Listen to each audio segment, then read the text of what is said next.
되었죠? 네, 다들 건강한 모습으로 되어서 감사합니다. 오늘은 성령이 우리에게 임하시는 이런 제목을 가지고 함께 은혜를 나누겠습니다.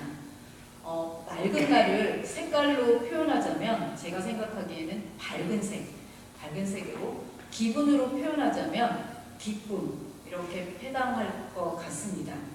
오늘 예배하는 우리에게 성령이 임재하셔서 밝고 기쁜 은혜가 충만하시기를 소원합니다.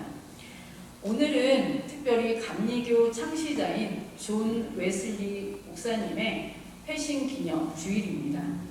존 웨슬리 목사님이 경험한 회심에 대해서 잠깐 나누도록 하겠습니다.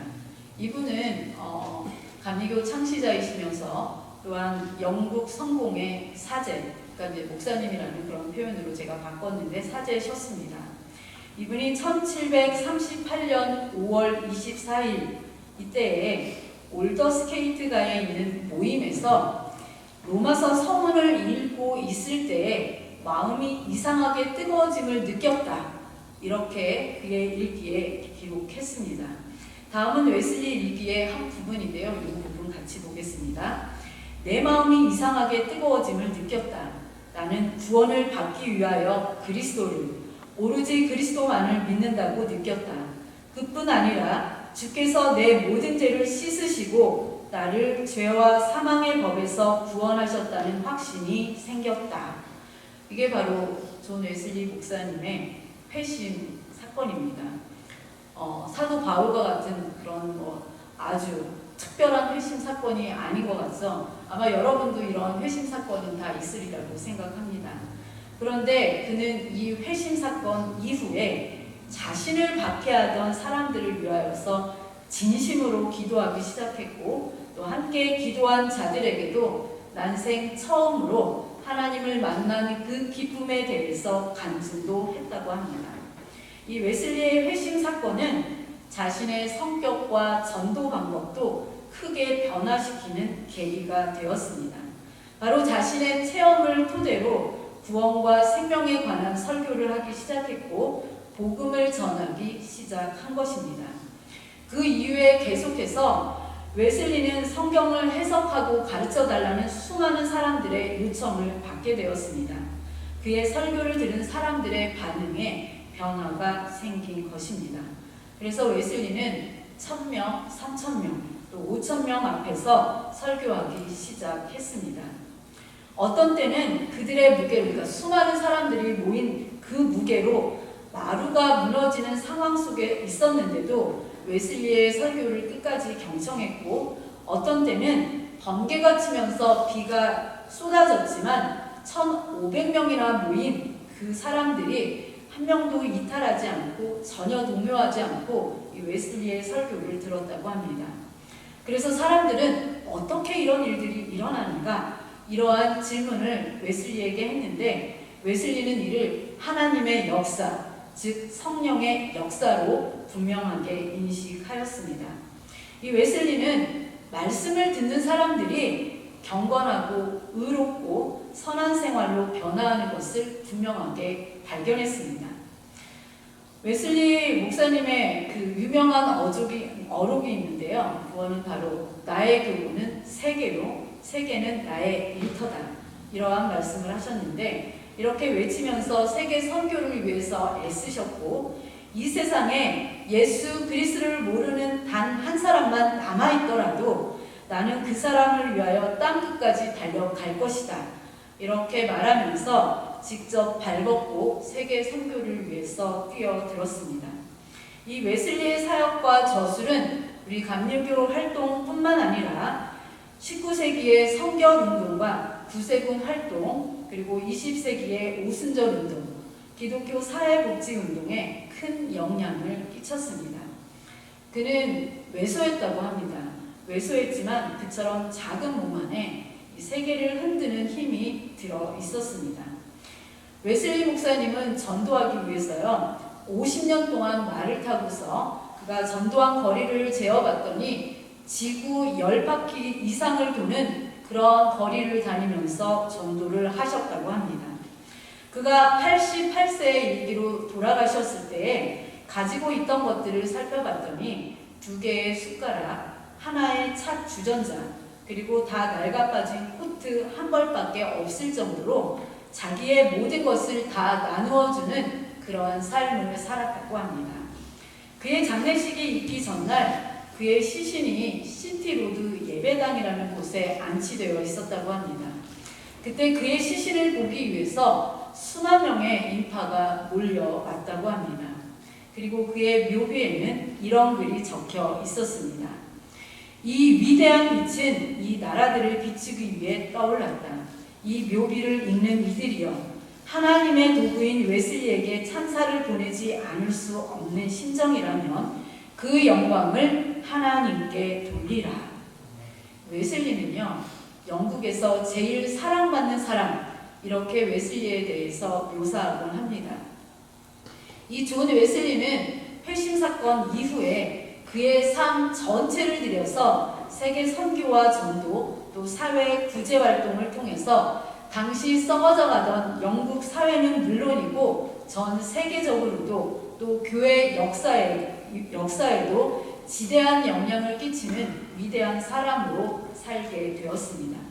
그 이유는 바로 성령이 그에게 임했기 때문입니다. 오늘 성령이 우리에게도 오시면 어떤 삶을 살게 되는지 말씀 속에서 살펴보도록 하겠습니다. 여러분은 모두 성령 체험을 하셨습니까? 아무도 안 하셨습니까? 나의 삶에 성령님이 임재해 계시다고 확신하십니까? 성령님이 내 마음에 오시면요, 우리에게는 분명한 변화가 있습니다. 성경이 그것에 대해서 분명하게 증거하고 있습니다. 성경뿐만 아니라 믿음의 선배들도 그들의 삶으로 증거했습니다. 또한 이 성령의 역사는 눈에 안 보이는 것 같지만 눈에 보입니다. 초대교회의 성도들에게 임한 성령의 역사도 눈에 보였습니다. 그러나 이 예수님의 제자들이요, 처음부터 성령 충만한 제자의 모습으로 살아간 것은 아니었습니다. 예수님의 제자들은 하나님 나라와 사람 낳는 어부가 되라고 하시는 예수님의 말씀을 듣고 예수님을 따라 나섰습니다. 어부였던 제자들은 그물과 배와 가족들을 남겨둔 채로 예수님의 뒤를 따랐고, 세리였던 제자는 세관을 떠나서 예수님을 따라 나섰습니다. 예수님의 제자들이 이처럼 모든 것을 버려두고 예수님을 따랐던 목적이 있었는데요, 오늘 본문에 그 목적이 아주 정확하게 나타나고 있습니다. 그것은 이스라엘 나라의 회복이었습니다. 제자들은 예수님을 이스라엘이 고대하고 기다리던 메시아로 인식했습니다. 그들이 본 예수님을 메시아로 본 것은 정확한 인식이었고 그들의 안목은 뛰어났다, 이렇게 볼 수 있습니다. 왜냐하면 예수님이 메시아였으니까 말입니다. 그러나 100점은 아니었습니다. 예수님이 메시아인 것은 알았으나 메시아가 오셔서 할 일에 대해서는 무엇인가에 대해서 정확하게 알지 못했습니다. 제자들은 보통 유대인들처럼 메시아가 오면 이스라엘 나라를 회복시킬 줄 알았습니다. 이스라엘 나라의 회복도 사실 따지고 보면 틀린 말과 생각은 아니었습니다. 정확하게 이야기하자면 이스라엘 나라의 회복에 대한 이해가 틀렸습니다. 제자들이 이해한 이스라엘 나라의 회복은 영적인 것이 아니라 정치적이고 현실적인 것이었습니다. 그래서 세상적인 관점에서 예수님이 이스라엘 나라를 회복하시고 이스라엘 나라의 왕이 될 것이라고 믿었습니다. 예수님이 왕이 되시면 어떻습니까? 예수님의 채측근인 제자들은 자기들이 한 자리씩을 차지하게 될 것이라고 기대하고 있었습니다. 그래서 은근히 누가 어떤 자리에 앉게 될 것인가에 대해서 늘 민감했습니다. 서로가 예수님의 오른편, 쉽게 말하자면 국무총리쯤 되는 자리에 앉고 싶어 하였습니다. 그것이 바로 제자들이 예수님의 제자가 되어서 예수님을 쫓은 이유와 목적이었습니다. 그래서 제자들은 예수님이 승천하시는 순간에도 주께서 이스라엘 나라를 회복하심이 이때니까 6절에 이렇게 물어봤던 것입니다. 이 이스라엘의 회복은 정치적, 경제적 회복을 의미합니다. 정치적으로는 로마 식민지에서 벗어나는 것을 말합니다. 아울러 사도들 자신들이 권력을 갖는 것을 의미합니다. 그럴 뿐만 아니라 그동안 이들이 짓눌려왔던 가난에서 벗어나는 경제적 해방도 의미합니다. 알고 보면 제자들의 관심은 정치적으로는 권력이었고 경제적으로는 소유였습니다. 이것은 제자들의 욕심이며 야심이었습니다. 처음에 그들은 예수님의 부활도 정치적, 경제적 회복의 메시아로 생각했습니다. 사실 이렇게 보면 예수님이 부활한 이후에 제자들의 모습은 달라졌다고 쉽게 생각하지만 성령 받기 전의 제자들의 모습은 예수님의 부활 이후에도 그들의 태도가 크게 달라지지 않았다고 볼 수 있습니다. 많은 신자들이요, 하나님을 믿고 예수님을 따르면서도요, 동상이몽을 꾸는 경우가 많습니다.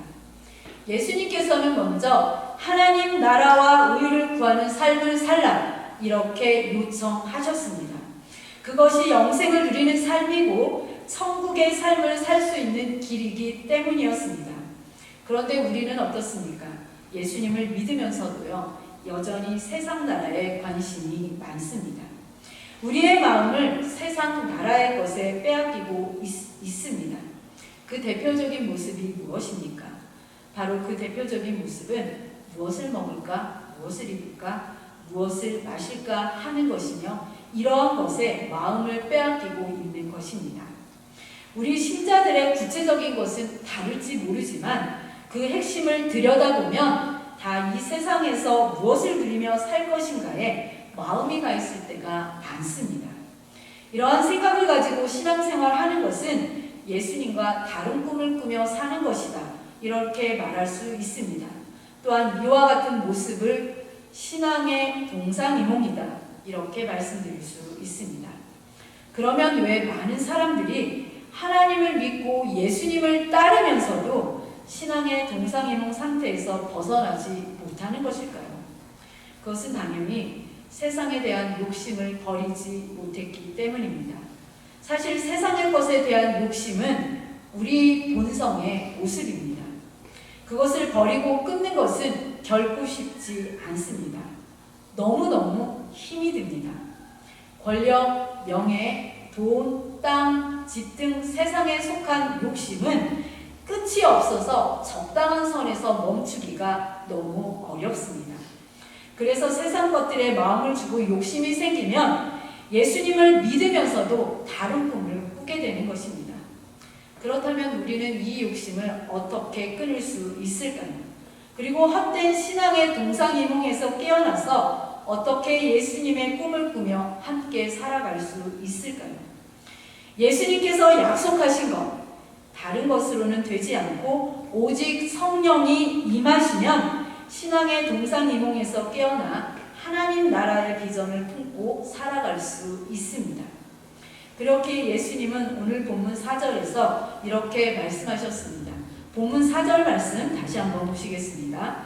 사도와 함께 모이사 그들에게 분부하여 이르시되 예루살렘을 떠나지 말고 내게서 들은 바 아버지께서 약속하신 것을 기다리라.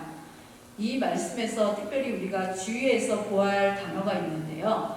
분부하여 이르시되, 이 말씀을 봐야 됩니다. 이 말씀은 헬라어 성경으로 보면 파랑겔로라는 단어입니다. 이 파랑겔로는 복음서에서는 오직 예수님이 명령하실 때만 사용된 단어입니다. 제사장이 명령했다, 백부장이 명령했다고 할 때는 이 단어가 쓰이지 않았고 오직 예수님의 명령에만 이 단어가 사용되었습니다. 또한 사도 바울이 이 단어를 사용한 적이 있는데요. 그때는 사도적 권위가 필요한 경우에만 이 단어를 사용했습니다. 그래서 예수님이 승천하시기 전 마지막에 파랑겔로 이렇게 말씀하신 것은 이것은 특별한 명령이니 너희들은 반드시 들어라. 너희들은 절대로 예루살렘을 떠나지 말고 약속하신 성령을 꼭 기다려라. 이러한 말씀의 의미의 말씀을 하신 것입니다. 이 말씀은 제자들의 마지막 질문인 이스라엘 나라를 회복하심이 언제니까, 이때니까, 이러한 질문에 예수님이 하나님께서 약속하신 성령을 반드시 기다려라, 이렇게 대답하신 것인데, 어떻게 보면 예수님의 이 대답이야말로 동상이몽 같은 대답이지만 예수님은 하나님 나라의 회복을 위하여 성령을 받아야 한다고 말씀하신 겁니다.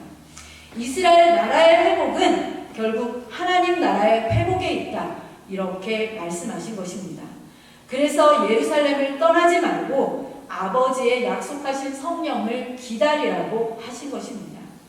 예수님은 디모데에게 사람이 물과 성령으로 거듭나지 아니하면 하나님 나라에 들어갈 수 없다고 말씀하셨습니다. 예수님의 일관된 말씀을 살펴보면 성령을 받아야 하나님 나라에 들어갈 수 있다는 것입니다.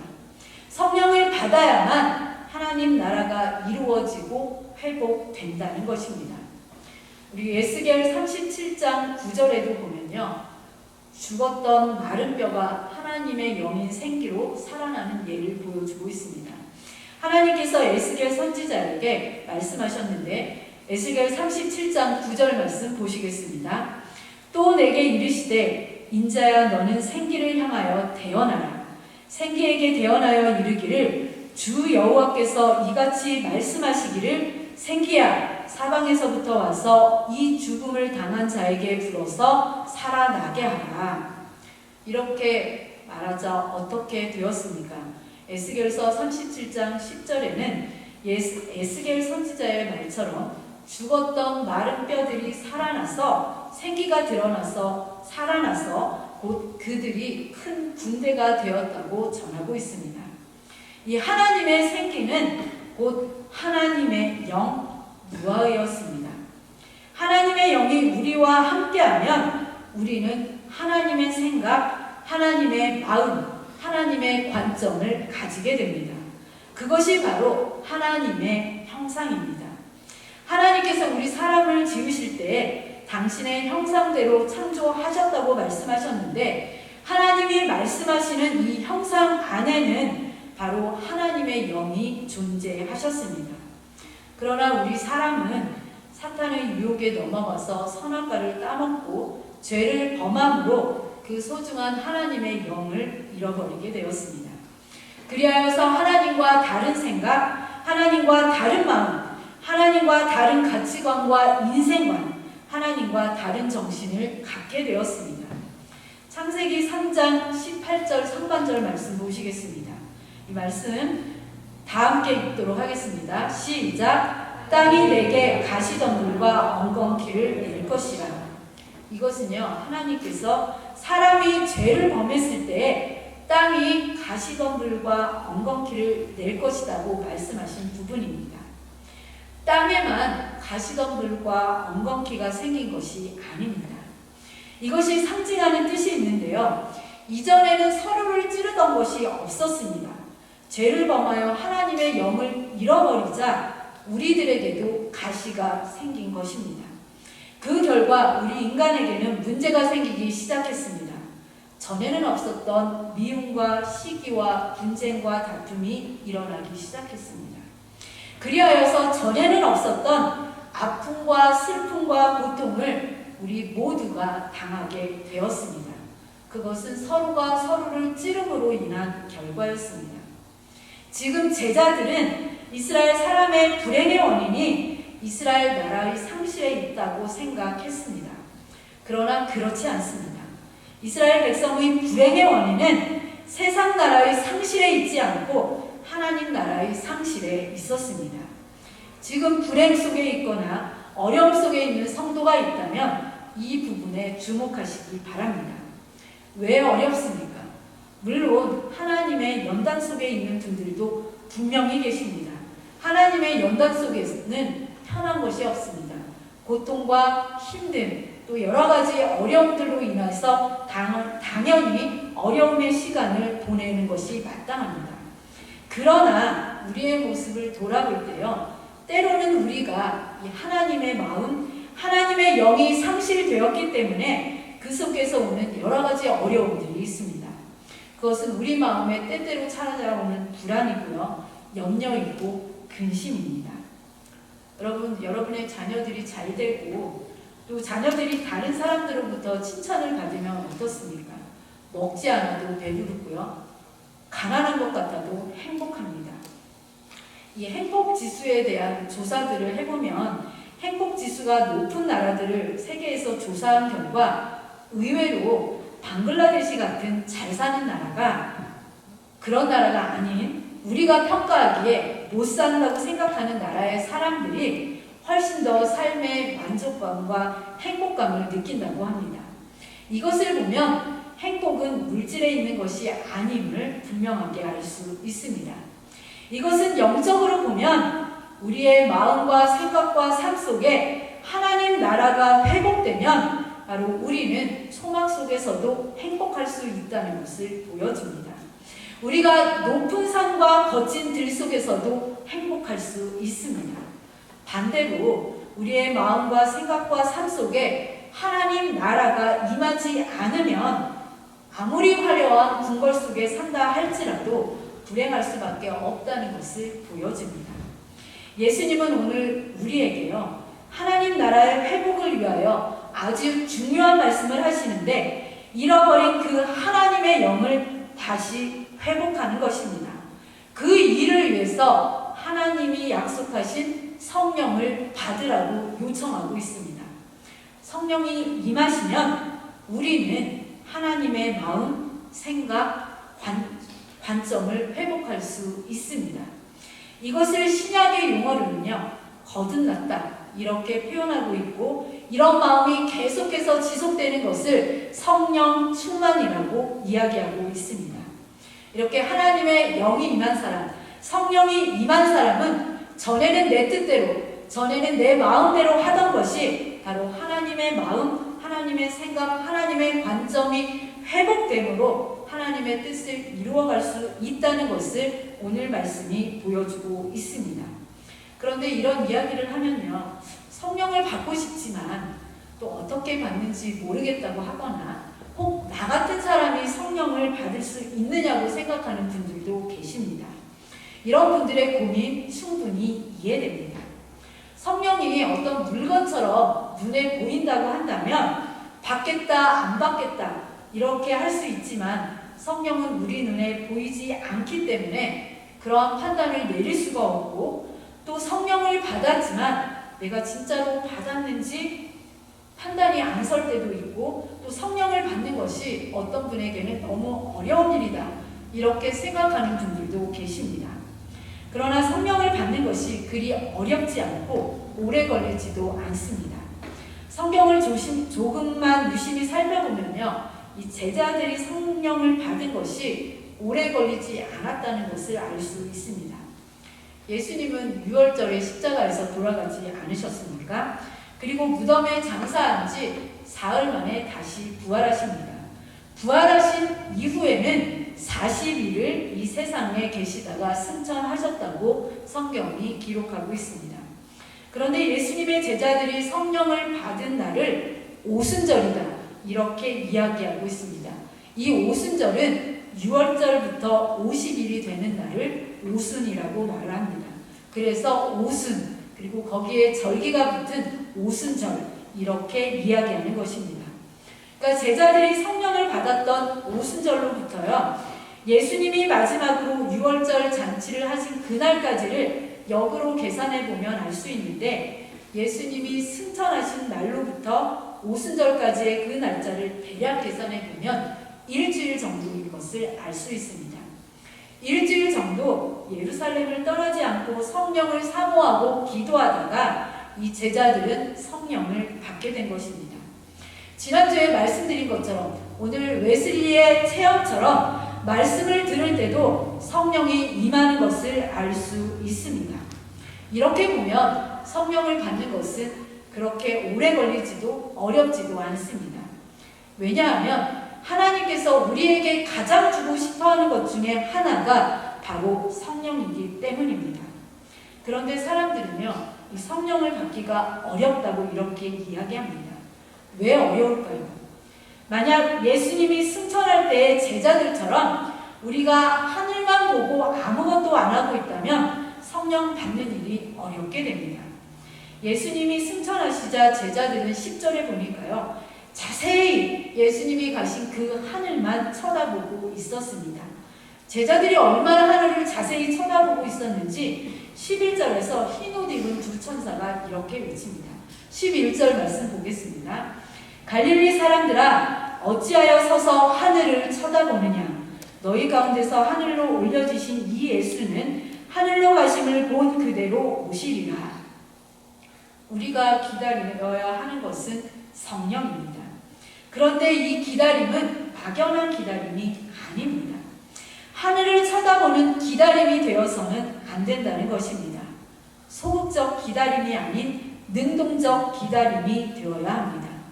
이제 제자들은 복음을 전하는 사명자가 되어야 할 그러한 시기가 되었습니다.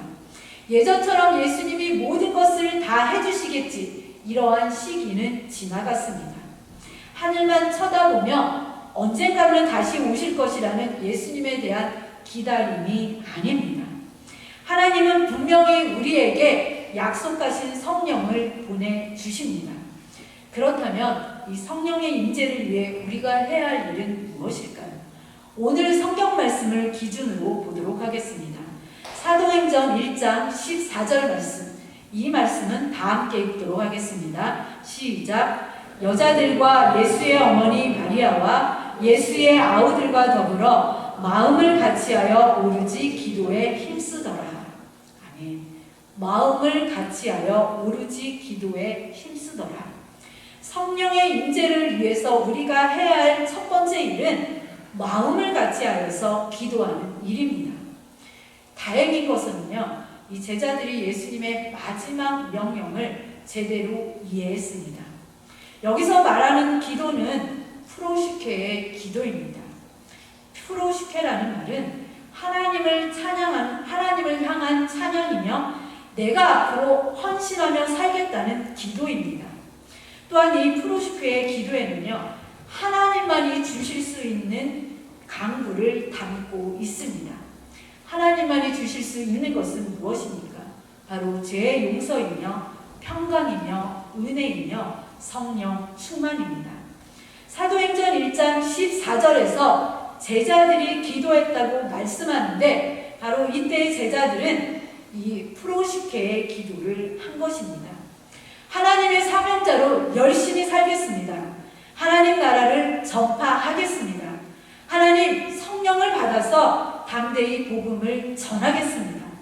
이런 하나님 나라와 하나님의 의를 구하는 기도를 하였습니다.